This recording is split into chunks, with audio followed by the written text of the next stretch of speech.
Hello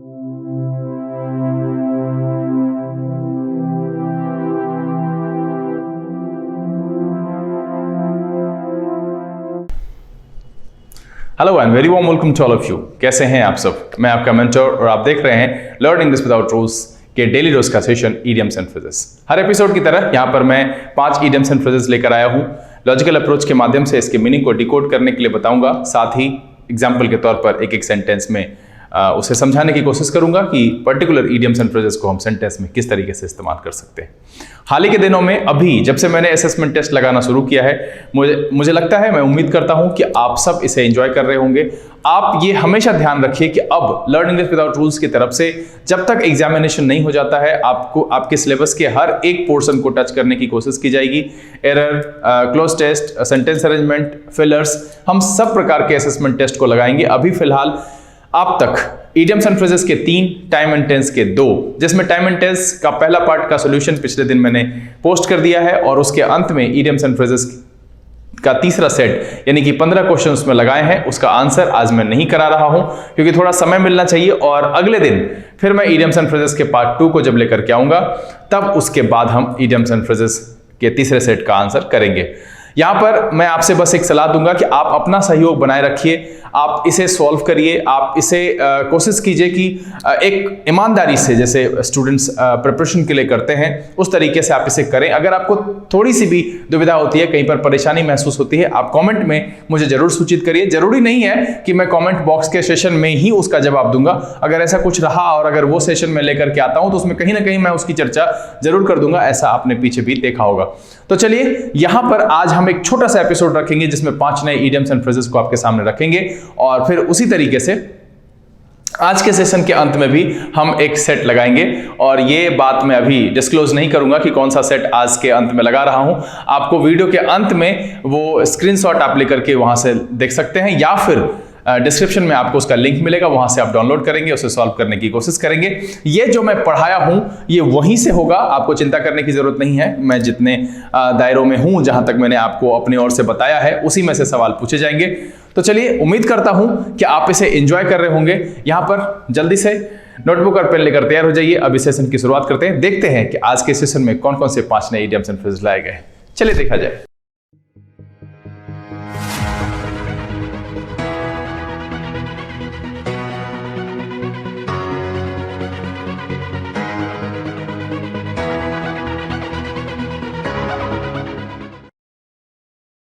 आज के episode को शुरू करने से पहले मैं यहां पर पिछले एपिसोड की कुछ झलकियां आपके सामने रखना चाहूंगा। वैसे भी इन झलकियों का रिवीजन का औचित्य अब बहुत बड़ा हो गया है, क्योंकि अब वीक में 1 या 2 ही एपिसोड ही इडियम्स एंड फ्रेजेस के आ पाते हैं, जिस वजह से ये आपके दिमाग से निकल जाता है। इसीलिए ये बहुत जरूरी है कि पिछले दिन हमने क्या पढ़ा, उसकी क्या मीनिंग थी और उसके क्या क्या एग्जाम्पल्स मैंने आपको बताए थे, इसका रिवीजन एक बार जरूर हो जाए नए एपिसोड को करने से पहले। तो चलिए फटाफट देखते हैं कि पिछले एपिसोड में कौन कौन से इडियम्स एंड फ्रेजेस लाए गए थे, उसकी मीनिंग क्या थी और उसके लिए मैंने कौन कौन से एग्जाम्पल्स रखे। आइए अब हम बारी बारी से आज के सेशन में लाए गए 5 इडियम्स एंड फ्रेजेस को एक एक करके आपके सामने रखते हैं। आज के सेशन में जो पहला इडियम्स एंड फ्रेजेस लिया गया है वो है over head and years. Over head and years कहने का मतलब है, आप कह सकते हैं इसे कंप्लीटली, या फिर कह सकते हैं होपलेसली, जहां पर अब आपके पास कोई होप नहीं बचा, या फिर आप कह सकते हैं डीपली एनग्रोस्ड। एग्जाम्पल के तौर पर अगर कहें तो कह सकते हैं one of my friends is over head and years in डेब्ट। आज के सेशन का जो अगला इडियम्स एंड फ्रेजेस है वो है अ बोन ऑफ कंटेंशन। आप कह सकते हैं something that people disagree or argue with. Example के तौर पर कहें तो कह सकते हैं the main bone of contention among people is selfish desire. आज के सेशन का जो अगला इडियम्स एंड फ्रेजेस है वो है yeoman's service. एक लॉजिकल अप्रोच के आधार पर मीनिंग बनता है, वो बनता है excellent service और excellent work. एग्जाम्पल के तौर पर कहें तो कह सकते हैं someone has done yeoman's work in raising fund for the organization. आज के सेशन का जो अगला इडियम्स एंड फ्रेजेस है वो है a damp squib. तो दैट मीन्स कि यहां पर क्या है कि कोई भी ऐसा event, an event that is not as exciting और popular as people thought it would be. Example के तौर पर कहें तो कह सकते हैं the web series got a lot of hype but I thought it was a bit of damp squib.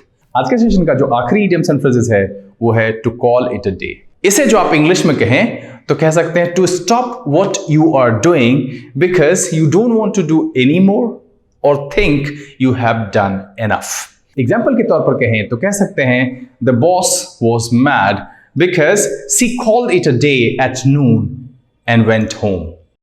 आइए अब हम बारी बारी से आज के सेशन में लाए गए पांचों इडियम्स एंड फ्रेजेस को एक एक करके आपके सामने रखते हैं। आज के सेशन में जो पहला इडियम्स एंड फ्रेजेस लिया गया है वो है ग्रीन हॉर्न। ग्रीन हॉर्न, अब यहां पर देखिए हॉर्न का मतलब है सींग से। इसको आप दो तीन चीजों से रेफरेंस करके कनेक्ट करके याद रख सकते हैं। जैसे कि पेड़ की जो हरी टहनियां होती है वो ब्राउन टहनियों के बनिस्पत जो नई टहनियां होती है वो हरी होती है और वो कमजोर होती है। और उसके बाद दूसरा कह सकते हैं कि जानवर के जो छोटे छोटे बच्चे होते हैं तो उनके जो सींग होते हैं वो भी उतने ज्यादा मजबूत नहीं होते हैं जितने एक जो मैच्योर है, एक यंग जो बड़ा जानवर है उसके होते हैं। मतलब अगर आप उसकी सींग के साथ भी सख्ती करेंगे तो वो टूट जाते हैं। साथ में पुराने जमाने में गहनों पर या उनके सींग पर जो मोल्ड किए जाते थे, गहनों पर जब उसे रखा जाता था और ज्यादा गर्म करने के बाद वो खराब हो जाते थे या उसका कलर चेंज हो जाता था, वो उस तरीके का नहीं रहता था जैसा उनको चाहिए था। तो मतलब ये है कि जो बढ़िया है, जो मजबूत है या फिर जिसमें स्ट्रेंथ है वो कभी भी नहीं बदलेगा। मतलब है कि इसी से रेफरेंस करके इस इडियम्स एंड फ्रेजेस को लाया गया है। इंग्लिश में हम यूज करते हैं ग्रीन हॉर्न के लिए। इसका मतलब होता है एन इनएक्सपीरियंस्ड और नाइव पर्सन। मतलब है अ न्यू कमर कह सकते हैं आप, एक गवार कह सकते हैं, नौसिखुआ कह सकते हैं। तो ग्रीन हॉर्न कहने का मतलब है अ न्यू कमर या फिर आप इसे कह सकते हैं एन इनएक्सपीरियंस्ड और नाइव पर्सन। एग्जाम्पल के तौर पर कहें तो कह सकते हैं the greenhorn who joined our team needs a lot of practice. The greenhorn who joined our team needs a lot of practice। मतलब यह है कि नौसिखुआ जो हमारे टीम को ज्वाइन किया उसे बहुत सारे अभ्यास की जरूरत है। The greenhorn who joined our team needs a lot of practice। आज के सेशन का जो अगला इडियम्स एंड फ्रेजेस है वो है मैन ऑफ मीन्स। अब देखिए मीन्स का मतलब होता है साधन से, और साधन हर तरह का होता है। जीवन जीने के साधन है, आपको भोजन के लिए साधन चाहिए, कपड़े पहनने हैं, लग्जरी है, लाइफ है, हर तरह के लिए। अब यहां पर कह रहा है man of means. Man of means कहने का मतलब है कि ऐसा इंसान जिसके पास सारे साधन हो। दैट मीन्स आप कह सकते हैं a man who is wealthy. मतलब क्या है a man who is wealthy, मतलब एक रिच आदमी, एक धनी व्यक्ति, एक समृद्ध व्यक्ति। इस सेंस में हम इस्तेमाल करते हैं मैन ऑफ मीन्स। एग्जाम्पल के तौर पर कहें तो कह सकते हैं Sonam married a man of means and now lives a luxurious life. Sonam married a man of means and now lives a luxurious life. मतलब है कि सोनम ने एक समृद्ध व्यक्ति से शादी की और अब लग्जरियस लाइफ जीती है। Sonam married a man of means and now lives a luxurious life. आज के सेशन का जो अगला इडियम्स एंड फ्रेजेस है वो है बी अप इन आर्म्स। अब देखिए कि यहां पर आप इसको व्यवहारिक तौर पर भी देखेंगे तो आपको इसका मीनिंग समझ में आ जाएगा। बी अप इन आर्म्स ये तब होता है जब आप कोई प्रोटेस्ट वगैरह करें तो हाथ ऐसे उठा करके उसमें जो मांग होती है उस हम जो है एक पट्टी होती है कागज की या कोई बोर्ड होता है उस पर हम अपनी मांगों को लिखे रहते हैं। और या फिर विरोधी जो होते हैं, जो बागी होते हैं, वो बंदूक ऐसे ऊपर लहरा करके, बी अप इन आर्म्स का सेंस यहां से आता है कि हम हाथ को ऊपर लहरा करके जो है विरोध प्रदर्शित करते हैं। तो यहां जो इसका सेंस आता है वो है कि विरोध प्रदर्शित करना या काफी गुस्सा होना, क्रोधित होना, विरोधाभास या फिर विरोध की भावना का होना। इस सेंस में हम हिंदी में आप इसे कह सकते हैं। इंग्लिश में कहें तो कहेंगे angry and complaining about something. Angry and complaining about something. Example के तौर पर कहें तो कह सकते हैं the workers union is up in arms over reduction of health benefits. The workers union is up in arms over reduction of health benefits। मतलब है कि वर्कर यूनियंस जो है विरोध जता रही है, गुस्से में है कि हेल्थ बेनिफिट्स को जो रिड्यूस किया गया, घटाया गया उसके लिए। But the workers union is up in arms over reduction of health benefits। आज के सेशन का जो आखिरी इडियम्स एंड फ्रेजेस है वो है Vim and Uyghur. Vim and Uyghur, Vim का मतलब भी शक्ति और उत्साह से होता है और वीगर का मतलब भी शक्ति और उत्साह से होता है। तो इसका जो सेंस है एनर्जी एंड इंथुजियाज्म, मतलब है शक्ति और उत्साह से भरा हुआ। इस सेंस में हम इसका इस्तेमाल करते हैं। दोनों शब्द को ही देख करके आपको इसका मीनिंग पता चल जाता है कि एनर्जी एंड इंथुजियाज्म मतलब है कि full of energy and enthusiasm. यहां पर एग्जांपल के तौर पर कहें तो कह सकते हैं even though my grandfather is in his 80s he is full of vim and vigor। Even though my grandfather is in his 80s he is full of vim and vigor। मतलब है कि यहां तक कि मेरे दादाजी अपने 80 वर्ष की उम्र में हैं, फिर भी वो शक्ति और उत्साह से भरपूर हैं। Even though my grandfather is in his 80s, he is full of Vim and Uyghur. उम्मीद करता हूं कि ये 5 बड़े ही आसान इडियम्स एंड फ्रेजेस अभी जो आपके सामने रखे गए, ये सब के सब आपको अच्छे से समझ में आ गया होगा। इसकी मीनिंग आपने समझ ली होगी। अब इसे कहीं पर भी डिकोड कर पाएंगे, सेंटेंस में इसका प्रयोग कर पाएंगे। मैं यहां पर बस आपको एक बात कहूंगा कि आप इसके साथ फैमिलियर होने की कोशिश करें। जहां पर भी मान लीजिए एनर्जी एंड एंथुसियाज्म की जरूरत पड़े तो उस जगह पर आप विम एंड वीगर का इस्तेमाल करें। अगर किसी चीज का विरोध करना हो तो बी अप इन आर्म्स का इस्तेमाल करें। जो आदमी बहुत अमीर है उसके लिए आप रिच नहीं यूज करके आप कह सकते हैं man of means, my friend, one of my friends is man of means. इस तरीके से आप इस्तेमाल कर सकते हैं। तो इन इडियम्स एंड फ्रेजेस के साथ आप फैमिलियर हो पाएंगे और एग्जामिनेशन में, क्वेश्चन पेपर में जब कभी भी ये दिखेगा तो आपको कभी भी इससे परेशानी महसूस नहीं होगी। बहरहाल, अगर आपको इस 5 इडियम्स एंड फ्रेजेस जो मैंने यहां पर बताए हैं इसमें कोई परेशानी है, आप कमेंट करके मुझे जरूर सूचित करें। और मैं पहले से ही कह चुका हूं कि लर्निंग इंग्लिश विदाउट रूल्स आपके कमेंट्स का स्वागत करता है। उम्मीद करता हूं कि इस वीडियो से कुछ ना कुछ सीखने के लिए जरूर मिला होगा। अगर ये वीडियो आपको अच्छा लगा, आप इसे लाइक कर दें।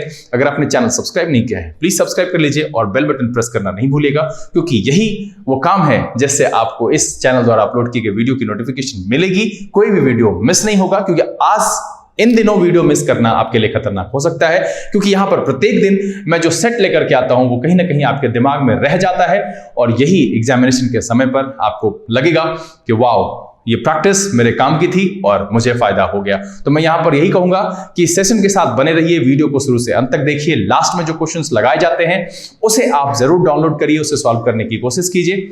लर्न इंग्लिश विदाउट रूल्स हर समस्या के समाधान के लिए आपके साथ उपलब्ध है, हमेशा आपके एक कॉल पर जवाब देने के लिए तैयार रहेगा। तो यहां सीधी सी बात है कि आप अपनी समस्या को कमेंट बॉक्स में लिखिए, हम उसका जवाब जरूर देंगे। और हाँ, इस वीडियो के अंत में भी एक असेसमेंट टेस्ट लगाया गया है जिसे आप डाउनलोड करेंगे या फिर लास्ट में स्क्रीनशॉट लेकर के सॉल्व करेंगे। इसका आंसर भी आगे आने वाले एपिसोड्स में दिया जाएगा। अगले दिन टाइम एंड टेंस पार्ट 2 का आंसर विद एक्सप्लेनेशन हम लेकर के उपस्थित होंगे। तब तक के लिए इसे ज्यादा से ज्यादा सोशल नेटवर्किंग साइट पर शेयर करें, पढ़ें, पढ़ाएं, खुश रहें, मस्त रहें। और हाँ, स्वास्थ्य संबंधी सारी जो बातें हैं वो सामान्य होती जा रही हैं, लोगों के दिमाग से ये उतरता जा रहा है। मुझे तो कभी कभी लगता है कि कोरोना का घर जमाई जैसा हाल हो गया है, या फिर हरिवंश राय बच्चन की वो कविता मुझे याद आती है कि 2 दिन मुझे मधु पिलाकर ऊब उठी साकी बाला, अब तो भरकर खिसका देती है मेरे आगे मधु का प्याला। यहाँ पर जो है वो थोड़ा सा मैंने बदला है, लाइन जो ओरिजिनल है वो कुछ और है कि ना ज्यादा अंदाजों से वो हाय पिलाना दूर हुआ। मतलब यहाँ पर ये है इस पोएट्री का कि अब ऐसी इज्जत हो गई है कोरोना की कि कोई इज्जत ही नहीं है। लेकिन आपको सावधान रहना है, स्वस्थ रहिए, अपना और अपने परिवारजनों का ख्याल रखिए। अगले दिन इसी जगह पर फिर एक नए रोचक एपिसोड के साथ उपस्थित होते हैं। तब तक के लिए लर्निंग विदाउट रूल्स के सेशन से this is BK Singh signing off. Keep reading, keep practising. Thank you, God bless you.